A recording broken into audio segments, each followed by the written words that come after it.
बोलो सच्चे दरबार की। आपसे भगतजन आज से जगदम्बा महामाया के आदेशानुसार माता कन्याकुमारी के दर्शन हेतु तो निकले हुए हैं। इसके उपरांत ये पचवाड़ी माता जी का 9 देवियों का रथ जिस जिस नगर से होकर के गुजर रहा है, समस्त देवी देवता नतमस्तक कर रहे हैं, प्रणाम कर रहे हैं, आराधना विनती प्रार्थना कर रहे हैं कि त्रिगुणात्मक शक्तियों का डोला रथ उनके भी दरबार में अवतरित हो जाए। आप भगतजन अदृश्य रूप से शक्तियों के बंधन से जकड़े हुए हैं। आप अपने आप को अकेला न जाने, जगदम्बा की समस्त शक्तियां आपके अंग संग में निवास कर रही हैं। अपने मन को सात्विक बनाए, कुछ अच्छा करे, अच्छा सोचे, आवश्यकताओं का परित्याग करे, बाकी सब कुछ ठीक ठाक होगा। आप भक्तों ने जय माता दी महामंत्र का स्मरण किया। इस जय माता दी में संपूर्ण ब्रह्मांड के देवी देवता हैं। अन्य से किसी को खोजने की आवश्यकता नहीं है। आप दर्शन के लिए चल रहे हैं। जहां जहां जगदम्बा ने अपनी लीला रचना रचा, वहां स्थान बन गया। आज हजारों लाखों की संख्या में भक्त जाते हैं, उनका कल्याण होता है। उस प्रकार से पचरुआ में दरबार बना। जगदम्बा ने अपनी लीला को रचा। आज धीरे धीरे भक्तों की संख्या बढ़ती जा रही है। ठीक इसी प्रकार से जहां जहां कहीं भी दरबार है, जगदम्बा ने किसी रूप स्वरूप के माध्यम से रचना रचा और आज वहां समस्त भक्तों का उद्धार हो रहा है, कल्याण हो रहा है और भक्त खुशहाल हो रहे हैं। भक्ति, त्याग, तपस्या, कोई भी देवी देवता, भगवान भगवती त्याग तपस्या से प्रसन्न होते हैं। विश्वास से बढ़कर और कोई पूजा नहीं है। आप विश्वास रखें, भरोसा रखें, त्याग करें, तपस्या करें। जिस प्रकार से आप तीर्थ यात्रा के लिए निकले हुए हैं, आपके मन में त्याग का विचार हो, आपने अपनी सुख सुविधा का त्याग किया किसी भी माध्यम से, जाने अनजाने में, त्याग है, तपस्या है। पद यात्रा के रूप में या बस में बैठ करके या किसी भी रूप में आप त्याग कर रहे हैं। कहा जाता है जिसने जितना दर्द सहा है उसने उतना पाया है। जिस किसी ने अपने आप को तपा दिया, जगदम्बा के चरण शरण में समर्पित कर दिया, अनेकों प्रकार के दुखों, कष्टों, समस्याओं से मुक्त हो गया। आज उसका नाम अमर हो गया। आज इतना कोई बहुत बड़ा ज्ञानी, ब्रह्म ज्ञानी नहीं है कि अपने आप को समर्पण कर देगा या मोह माया से परे हो जाएगा।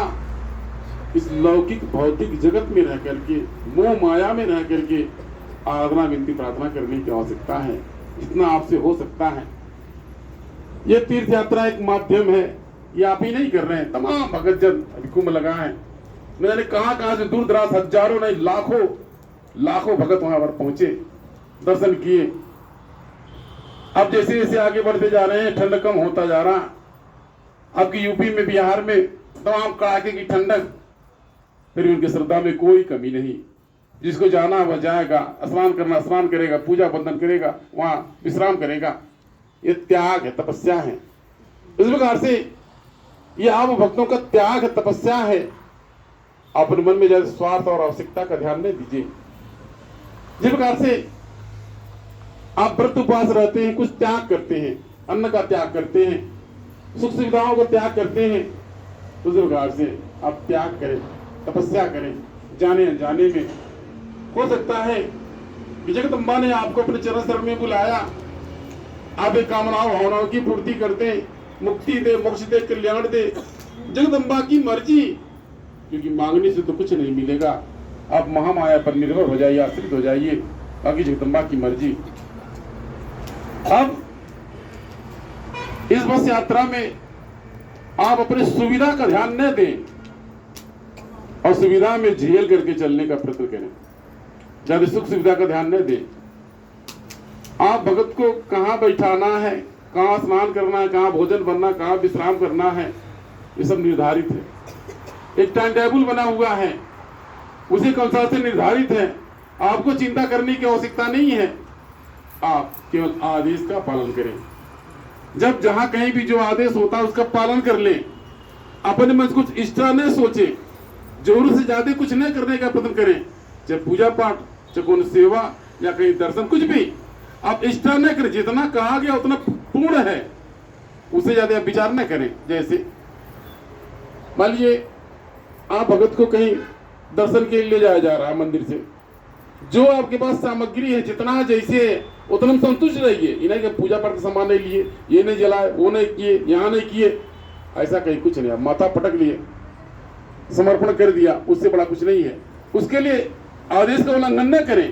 यदि खरीद फरोख्त के चक्कर में न पड़े, हमने एक पूजा का सामान नहीं लिया, हमने ये नहीं चढ़ाया, वहां नहीं चढ़ाया, वहां मत्था नहीं पटका, ऐसे मत भ्रम न रहिए। आप इस यात्रा के दौरान स्वयं चढ़े हुए हैं, आपको किसी चीज की आवश्यकता नहीं है। आप खुद फूल बतासा बने हुए हैं, आपको कोई चीज की आवश्यकता नहीं है। इसलिए इस मत भ्रम में न पड़े, इससे अनुशासन बिगड़ेगा, अनुशासनहीनता आएगा। इस प्रकार से आप भक्तों को खोजते हुए, एकत्रित करते हुए सबको ले जाया जाता है, उसी में कोई खरीद फरोख्त करने लगता, छूट जाता, कोई कुछ खाने पीने के चक्कर में पड़ जाता, कोई इत्यादि आवश्यकता की सामग्री में। तो आप आवश्यकताओं के लिए नहीं आए हैं। जो सामग्री आपको यहाँ मिल रहा है, चाहे कन्याकुमारी मिले, चाहे दिल्ली, कलकत्ता, वह सामग्री हर जगह मिलेगा। वही सामग्री हर जगह ये मिलेगा। आप खरीदते रह जाइए, एक जगह पूरा बस भर जाएगा, किंतु आप आवश्यकता के चक्कर में पड़ी। मेरे कहने का मतलब नहीं कोई वस्तु न खरीदी, कोई सामग्री न खरीदी। खरीद फरोख्त के लिए आपको समय दिया जाता है, अब उसमें उतने समय में आप जो कुछ क्रय कर रहा है क्रय कर लीजिए। अब जो इष्टा नहीं कीजिए। अगर कुछ खाने पीने की कुछ देखा जाए तो कुछ माताएं बने कुछ चटर पटक चक्कर में जा रहे हैं, कुछ भूखिए, त्याग किए, तपस्या कीजिए। 2 दिन 4 दिन 10 दिन कुछ हो नहीं जाएगा, उसी बने त्याग, उसी बने तपस्या है। हमारी जो माताएं बने, जो बुजुर्ग हो गई हैं, जो अस्वस्थ, उनका ध्यान दीजिए। उनके कुछ खाने पीने का जो भी आपके बैग में आपको जो दे दीजिए, तब उनका दवा औषधि इत्यादि ग्रहण कर ले इत्यादि। वही आपके लिए सेवा है, वही आपका भाव है। अब चटर पटक चक्कर में रुके, आप खाने पीने चक्कर में रुक जाएं, क्योंकि अब जैसे जैसे आगे बढ़ते जाएंगे भाषा का अंतर हो गया है। आप किसी को समझा नहीं पाएंगे कहाँ से आए, क्या किए हैं। इसलिए मेरा अनुशासन का ध्यान दिया जाता है। एक एक विषय पर आपके हर आवश्यकता का ध्यान देने का प्रयत्न किया जाता है। आप अपने लिए सोचते हैं, हमारे द्वारा सबके लिए सोचा जाता है। आप भगत टप टप उतर के कहीं चाय पानी पी लेते हैं, आप अकेले। और जब मेरे कहीं देखा जाता, सार्वजनिक से देखा जाता, सार्वजनिक सबके बैठने लायक, सबके खाने पीने लायक, सबके बाथरूम लायक, सबके सब व्यवस्था लायक, सबका देश सोचा जाता है। तो इस यात्रा के दौरान आप भी सार्वजनिक सोच बना लीजिए। सार्वजनिक से व्यक्तिगत सोचना बनाइए। सार्वजनिक से एक परिवार है, ये मातेश्वरी माता जी का परिवार है। सार्वजनिक सोच बनाइए सबके लिए, किसी एक के लिए नहीं। अब जैसे मान लीजिए रात्रि में गाड़ी चलती है, बस चलती है, तो जगह जगह ढाबे की तरफ रुकता है, तो देखिए देखा आपको जरूरी नहीं कि आपको चाय पीने नमक ऊपर दामू पी ले, ऐसा ना है। आप एक टाइम पिए तो चाय एक टाइम पीजिए। ये नहीं कि देखिए देखा वो पी रहे हो हमको कहीं, ऐसा कहीं कुछ नहीं है। वो खाली मत भरम है। यानी आपका मन है चाय पीने के लिए पी लीजिए, 10 लोग पी रहे हैं तो पी लेने दीजिए। अगर आपका मन नहीं है, कोई मजबूरी नहीं है, उसको हिनाई नहीं है, उसे अपना पराया या हिनाई गरीबी अमीरी की बात नहीं है। ऐसा कुछ नहीं सोचिए। आपके पास जितना व्यवस्था, उस व्यवस्था में यात्रा को पूर्ण कीजिए इस तरीके से। आप और कुछ इधर उधर के चक्कर में न पड़िए, यात्रा अच्छे तरीके से पूर्ण हो जाएगा, कोई दिक्कत नहीं है। जो पूजा पाठ की सामग्री, यानी अगर कहीं पूजा पाठ की सामग्री कर सकता है, 10-5 में मिलता है, 100, 200, 500 में 1000, 10,000 का भी मिलता है, आप हाथवा जोड़ के खड़े हुए बहुत पर्याप्त है। इस तरीके से तो कहने का तात्पर्य, बस चलता है, कहीं रात्रि में रुकता है, ड्राइवर इत्यादि लोग पानी जलपान वगैरह करते हैं, चाहे जिसकी इच्छा करता पीता, तो आपकी मजबूरी नहीं है। उतना तक विश्राम है, उतना तक विश्राम, अपने आवश्यकता की पूर्ति करके बस के पास आ जाइए, उतना तक विश्राम है। उतना देर तक कोई जरूरी नहीं है कि मतलब आप मतलब चाय पानी खाए पिएंगे तब जा करके। इस तरीके से इसका विशेष रूप से ध्यान दिया जाए। ठीक है, तो जहाँ जरूरत होगा उस आवश्यकता के अनुसार से बस रुक जाएगा। अगर आपको कोई व्यक्तिगत कुछ आवश्यकता, किसी कोई आवश्यकता है, तो डरने की आवश्यकता नहीं है। भैया इस रास्ते बता रीता जी हैं, आप बता सकते हैं, बस रुक जाती है, रुकता ही है, रुक जाएगा। इस तरीके से फिर ताकि आप ये यात्रा सुलभ हो जाए। ठीक है, तो जहाँ बस रुकता है, जहाँ जरूरी होती है, मैंने आज स्नान ध्यान के समय नहीं मिला, समय नहीं मिल पाया, अब यहाँ वहाँ गए, यानी इसके बाद में आप आए, आज यहाँ उचित होगा स्थान मिला, यहाँ भोजन बन रहा है, इसके बाद में या कुछ बात विश्राम कर रहे हैं, इसके अनुसार से इसमें भी कोई मतलब तुच्छपन की बात नहीं है। यानी आप अपने त्याग तपस्या के अनुसार से आप भगतजन इस यात्रा को पूर्ण करें, आदेश में रहें, आदेश का पालन करें, इधर उधर न विचलित हो। कभी कभी ये भी होता है जैसे मान लीजिए भीड़ मिलने जाए गया और मेरे द्वारा एक जगह खड़ा हो जाए, ऐसी जगह खड़ा, आपको ये भी जानकारी हो, मेरे द्वारा ऐसी जगह खड़ा हुआ जाता है कि जहाँ जगह होता है, ताकि आप भगतजन तो उसमें खड़े हो जाएं, उतने में समाज इकट्ठे हो जाएं। अब अगर खड़ा हुआ गया है, आगे लंबा लाइन नहीं लगाइए, पीछे खड़े जहां जगह मिलता है एक ग्रुप बना लीजिए, एक ग्रुप बना लीजिए, कोई दूसरा कुछ नहीं आने पाए, कोई 10% कोई दूसरा ग्रुप पे नहीं आने पाए, आप खुद अपना ग्रुप बना लीजिए उसी में। इसके बाद जैसे मान लीजिए आप बच्चों को ऑटो से भेजा गया, अब अगर फिर से कहीं ऑटो से या साधन से जाना होगा, वही ग्रुप रहेगा, जो ग्रुप बना वही ग्रुप रहेगा। आप याद रखिएगा आप किस ग्रुप के हैं, आप याद रखिएगा। अगर भीड़ भाड़ वाला जगह है, भीड़ वाला में, तो आप मंदिर में दर्शन करने के लिए जाते हैं, अपने ग्रुप में जाइएगा। इस तरीके से कोई मिला करके सब कुछ ठीक ठाक रहेगा, दया कृपा कल्याण होगा। अब यात्रा इसके बाद में भी आगे बढ़ेगी, भंडारे का प्रसाद ग्रहण करेंगे, आगे बढ़ेगा। ये तपस्या ये सभी विधान होगा, उस विधान के अनुसार से आप यात्रा को संपन्न करेंगे। बाकी की मर्जी। तो पुनः एक बार आप अपने आवश्यकता के लिए चिंतित न होइए, आपकी आवश्यकता के लिए स्वयं मेरा मन चिंतित रहता है। इस प्रकार से आपके घर का मुखिया, आपका परिवार, यानी एक मुखिया 2-4 लोगों का ध्यान देता है, उसी प्रकार से मेरे द्वारा आप सभी भक्तों को ध्यान देने का प्रयत्न किया जाता है हर आवश्यकता का। तो आपको चिंता करने की आवश्यकता नहीं, आदेश का पालन करें, कुछ एक्स्ट्रा न करें। कुछ एक्स्ट्रा जब करते हैं तब गड़बड़ होता है।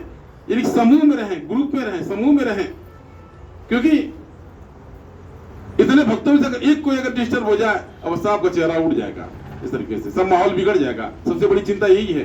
ज्यादा घूमने फिरने के बाद छोड़ दीजिए, यानी कम घूमिए, लेकिन आप सुरक्षित रहिए, इधर विचलित न होइए, भटकिए न, ऐसा मेरा ध्यान रहता है। तो आप भक्तजन ग्रुप में रहकर के, समूह में रहकर आदेश का पालन कर लें, ताकि आदेश के पालन करने से यात्रा संपन्न होगा ठीक ठाक। हमारे भगत लोग भी धीरे धीरे सक्रिय हो रहे हैं, भगत भी देखा जा रहा है, सेवा भाव में लग करके भंडारा इत्यादि बनता सेवा भाव में लगे हैं। आप भगत जन जिसमें ये माताएं बहनें दूर दराज जाने की आवश्यकता नहीं है, कोई अकेला नहीं जाएगा, 4-5 लोग ग्रुप पे जाएंगे, 4-5 लोग ग्रुप पे जाएंगे, ज्यादा दूर नहीं जाएंगे। भक्तों की भी जिम्मेदारी है, जिस प्रकार से कहीं अगर रुकते पूरा सामान हो ज्यादा नहीं फैलाते, जरूरत भर की सामग्री निकालते हैं, ये कुछ यात्रा का नियम है।